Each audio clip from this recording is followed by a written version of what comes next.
Okay, we're going to start with the number 5 palm training drill. Number 5 palm is that. That would be your Qigong for number 5 palm. You know? You just start with your hands like this. Your partner's attacking with a fairly lowish. It can be under the arm or it can be at the side of the pectoral or any vulnerable points there. And your hand comes straight down. You've got to be careful with this. You can do great damage into the Naguan point there, and it bounces off. And the harder your opponent hits you, the harder he gets struck, because it's pa! It's a lovely, very simple shot. In fact, this whole method is fairly simple, but quite effective. So he's just throwing his punch again. Wah!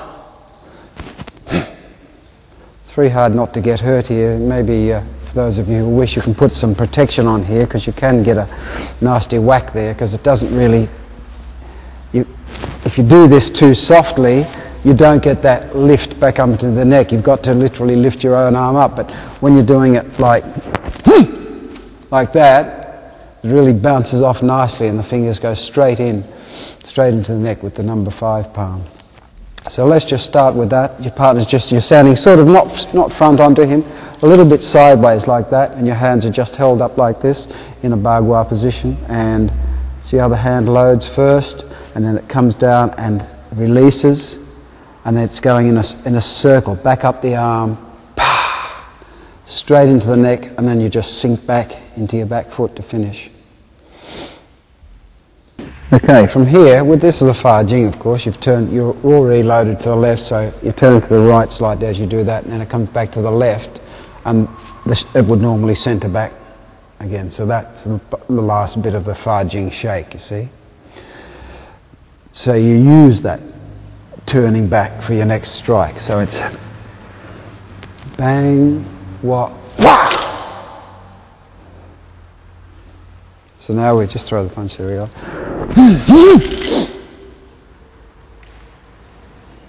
Be very careful with this, because as soon as when you start doing it fast, of course, you make contact. The beauty of this is that it forces you to make contact. So the only way for me to really get it is to do it here. See how the body is shaking. I do this bit slowly, look.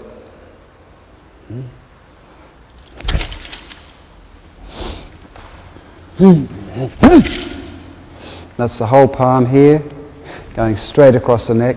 It's still considered a number 5 palm, but you're using the other side of it now.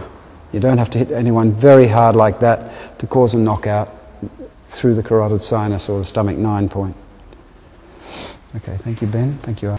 Okay, this is the first time your partner will react now, so we've gone bang, ah. Now he's going to react by doing the old Bagua number 3 slip lock, straight in, up into my temple. So that's what your partner will do. So we got. My reaction to that is, as it's coming in, just get up to there for starters. So let's take it again.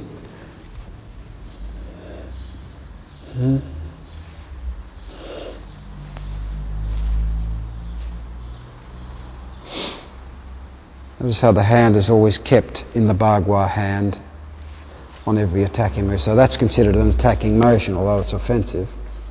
But it's loaded, ready. From there you can go anywhere, of course.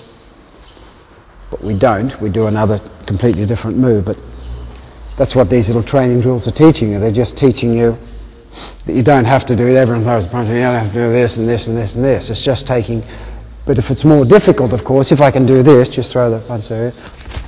If I can do that, then I can surely throw the punch, do that, and that, and so on. So that's what it's sort of teaching you. So again, as I come through with this one, he's going to slip lock. Before that gets there, of course, I'm just going to see. That's all I have to do. I don't have to do anything in particular. Oh, and it's gone. See, it's not a big thing like this, like that. It's simply. Just flick your wrist, flick it over, and that'll get rid of it. And the other hand's here, just in case you miss, of course. Okay. Okay, thank you, Eli. Thank you, Benny. Okay, just have a look at your fingers here. I don't want you to damage your fingers. You're not doing this, you're going to damage your fingers, of course, if you're going like that. You've got long fingernails. You're not doing that, you see?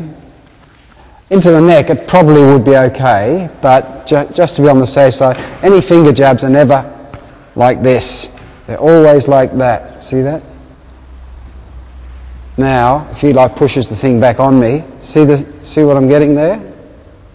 If I hit a hard bony object, it doesn't matter, you see? So when you're striking the thing, it's not like that. It's like that, and you hardly feel it. So the fingers are actually ending up making contact like that. See that? Now if I push in, you've still got that much suspension there to stop from being hurt, but I'm definitely not going like that to have all my fingers percussed back across the body. So it's